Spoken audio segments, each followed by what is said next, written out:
नंदनाय च नन्दगोपकुमाराय गोविन्दाय नमो नमः। चतुर्वदनो ब्रह्मा द्विबाहुर्परो हरि अभाललोचन शंभो भगवान् बादरायणः। भविष्य पुराण के अनुसार ऋषि पंचमी के व्रत का निरूपण करते हैं। इसका विस्तार से विधान व पूजा का प्रक्रिया के और इसके नियम व कानून बताते हैं। हे राजा, युधिष्ठिर बोले कि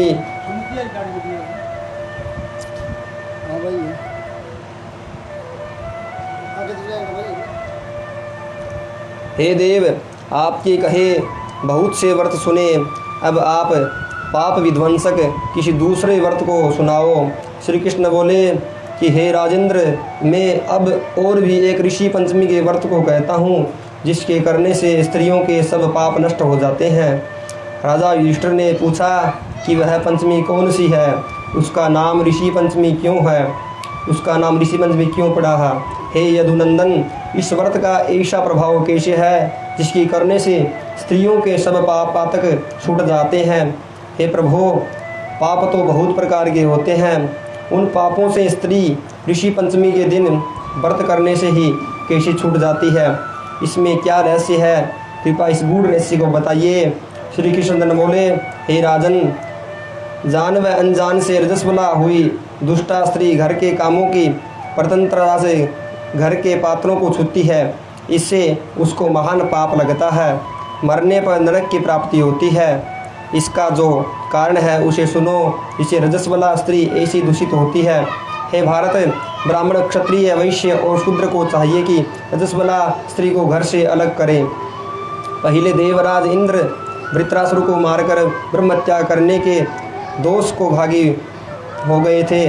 हे राजा, इससे वृत्रसूदन लज्जित हो पवित्र होने के उपाय को पूछने के लिए देवताओं के साथ ब्रह्मा जी के समीप गए। ब्रह्मा जी ने क्षण भर समाधि लगा के राजेंद्र उसको प्रसन्न चित्त से पवित्र कर दिया। हे राज शार्दुल, चतुर्मुख ब्रह्मा जी ने इंद्र की ब्रह्महत्या के 4 विभाग किए और उन पापों को 4 जगह फेंक दिए तथा बांट दिए। एक भाग तो अग्नि में गिरा, जो अग्नि को जलाने के समय पहले धुआं सहित ज्वाला उठती है, उसे अग्नि इंद्र की ब्रह्महत्या का एक भाग है। वर्षांत में नदियों के प्राथमिक आगे के जल में जो मेलापन दिखता है वह ब्रह्महत्या का दूसरा हिस्सा है। पर्वतों के ऊपर वृक्षों में जो गोद है वह ब्रह्महत्या का तीसरा भाग है। पार्थिव, ऐसे ही स्त्रियां जो 3 दिन रजस्वला होती हैं वह चौथा हिस्सा ब्रह्महत्या का है। अतः रजस्वला स्त्री को घर से अवश्य अलग रखे, क्योंकि ब्रह्मा जी ने चारों वर्णाओं के लिए यही आज्ञा दी है। पहले दिन चंडाली, दूसरे दिन ब्रह्महत्यारी और तीसरे दिन धोबिन सी होती है। ऐसे 3 दिन तक ब्रह्महत्या के चतुर्थ भाग को महीने महीने भोगती है, फिर चौथे दिन शुद्ध होती है। इससे जाने में अनजाने में जो उसका किसी भी साथ संपर्क हुआ उसको पातक के ही समझना चाहिए। उस पाप के नाश के लिए ऋषि पंचमी का व्रत करना चाहिए। यह ऋषि पंचमी सब पाप और उपद्रवों का शांत करती है। ब्राह्मण, क्षत्रिय, वैश्य और शूद्र चारों वर्णों वाले सभी इस व्रत को कर सकते हैं। विशेष करके स्त्रियों को ही करना चाहिए। इस प्रसंग में जो पहले एक घटना हो चुकी है उसे सुनाता हूँ। पूर्व काल में सतयुग के समय विदर्भा नाम राजधानी में एक राजा हुआ था। यह सेनजीत राजर्षि चारों वर्ण की पालना करता था। उसके देश में वेद और वेदों के अंगों का पारदर्शी, सब प्राणियों व दृष्टि रखने वाला सुमित्र नामक ब्राह्मण रहता था। हे राजन, वह खेती करके अपने कुटुंब का पालन पोषण करता था। उसकी जयश्री नाम की स्त्री अत्यंत साध्वी तथा पति की सुश्रवी सेवा करने वाली थी। उसके बहुत से नौकर तथा प्यारे बांधव लोग थे। वर्षा ऋतु में खेती के काम से उसे विश्राम नहीं मिलता था। इससे वह सुंदरी मन में घबरा गई।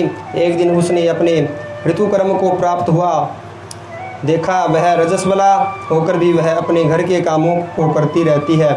हे राजन, रजस्वला होने पर भी वो भोगिनी पात्र को छूती रहती है। बहुत काल के बाद जब वह मरी तब उसका पति भी मृत्यु को प्राप्त हो गया।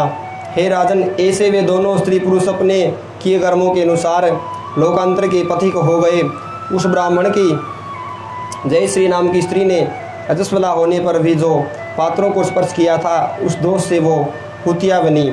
हे राजन, उसका पति सुमित्री भी था, उसके संपर्क के दोष से बेल हो गया, उसका जन्म बेल के रूप में हो गया। इस प्रकार वे दोनों दंपति अपने कर्मों के वश होकर ऋतु के संपर्क के दोष में तीर्थ योनि में उत्पन्न हुए। किंतु उन्होंने और बहुत से धर्मों का आचरण पालन किया था, इससे पूर्व जन्म वृतांत उनको याद रहा। इससे वे ऐसे नीच योनि में पढ़कर भी दाति स्मरण को पूर्वक पातक को याद रखते हुए पुत्र के यहाँ ही निवास करने लगे। सुमित्र का पुत्र अपने बड़ों की शुश्रूभाव से सेवा करता था। यह सुमति बड़ा ही धर्मज्ञ एवं देवता और अतिथियों का आदरपूर्वक सम्मान करता था। जब पिता की मरणतिथि और उस दिन वह पिता का श्राद्ध करने के लिए तैयार होकर चंद्रवती भारिया से श्राद्ध के साथ श्रद्धा के साथ बोला कि हे चारुहासिनी, आज मेरे पिता का श्राद्ध है और ब्राह्मण को भोजन कराना है, तुम रसोई तैयार करो। पति की आज्ञा से उसने भोजन तैयार किया। संपर्क में सरपन में खीर जहर, पति की आज्ञा से उसने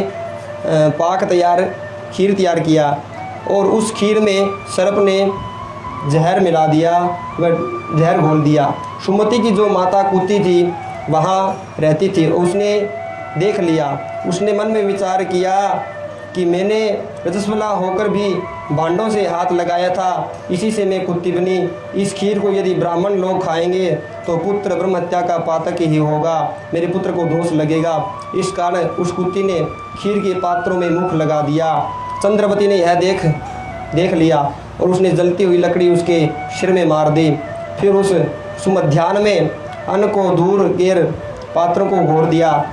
पीछे दूसरी बार फिर रसोई तैयार करके विधिवत श्राद्ध किया। ब्राह्मणों को भोजन करा के उनका उचिष्ट अन्न बाहर नहीं गिरा, किंतु धरती में गाड़ कर उसे डाल दिया। इससे वह कुतिया उस दिन अपने आप उपवास हो गया। फिर रात को वह कुत्ती भूख से अति पीड़ित हो गई। अपने पति बेल के पास जाकर बोली कि मैं भूखी मरती हूँ, आज मुझे खाने पीने को ही कुछ नहीं मिला, पत्रावली ने जो ग्रास दिया था वह भी नहीं मिला, इससे भूख मुझे अत्यंत पीड़ित कर रही है। और उस दिन यह मेरा पुत्र लेय पेय करता था, आज तो कुछ जूठा मुझे नहीं मिला। खीर में सर्प ने जहर गिरा दिया था। मैंने सोचा कि यदि द्विजोत्र ब्राह्मण खाएंगे तो ये पाप का भागी बनेगा अपना पुत्र, उससे मेरा शरीर बहुत पीड़ित होगा। कटी टूट गया, मेरा हृदय बहुत विचलित हो रहा है। यह सुनकर बेल कहने लगा कि हे भद्रे, तेरे पाप के दोष से इस भारवाही की योनि में पड़ा हूँ, मैं क्यों करूँ, मैं क्या कर सकता हूँ। मेरी चलने की शक्ति नहीं थी, पर मैं आज मुझको दिन भर अपना खेत जोतना पड़ा। मेरा मुंह बांध दिया, मुझे बहुत पीटा। इसने मेरा जो श्राद्ध किया वह निष्फल हो गया है, क्योंकि तो इतने कष्ट में पड़ा हुआ हूँ मैं। श्री कृष्ण बोले, हे भारत, ऐसे वे दोनों माता पिता कुती और बेल बनकर रात में अपना अपना दुख कह रहे थे। उसको सुनकर सुमति ने जान लिया कि ये दोनों मेरे माता पिता हैं। उसी रात को उसने दोनों की भोजन किया। वह पुत्र अपने माँ बाप को ऐसी अवस्था देखकर हे राजन वन को चला गया। मेरे माँ बापों की ऐसी दशा क्यों हुई, इस बात को जानने के लिए वन में गया था। और उसने परम धार्मिक ऋषियों को प्रणाम करके उनके सामने माता पिता के कल्याणकारी के वचन कहे। हे श्रेष्ठ बुद्धिमान ब्राह्मणों, हे संतों, हे ईश्वर, मैं आपसे एक प्रश्न पूछता हूँ कि एकाग्र होकर कहें।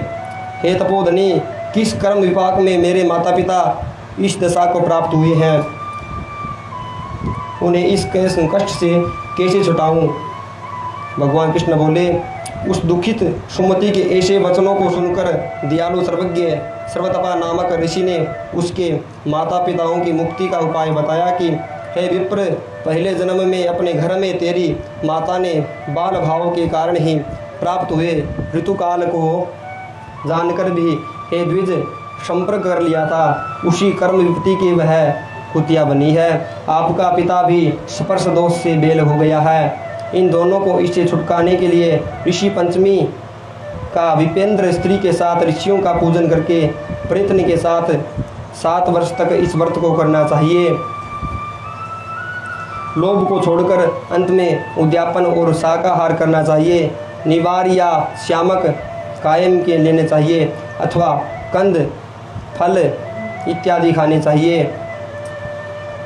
इसमें मध्याह्न के समय नदी आदि निर्मल जल के किनारे अपमार्ग की समाधि से पहले दंत धावन करें। दंत धावन करने से पहले आयुर्बलम इस मंत्र को पढ़ता हुआ अपमार्ग के कष्ट का स्पर्श करें। हे वनस्पते, तुम आयु बल यश वर्ष धन ब्रह्म ज्ञान और मेधा श्रवण शक्ति को मुझे दो।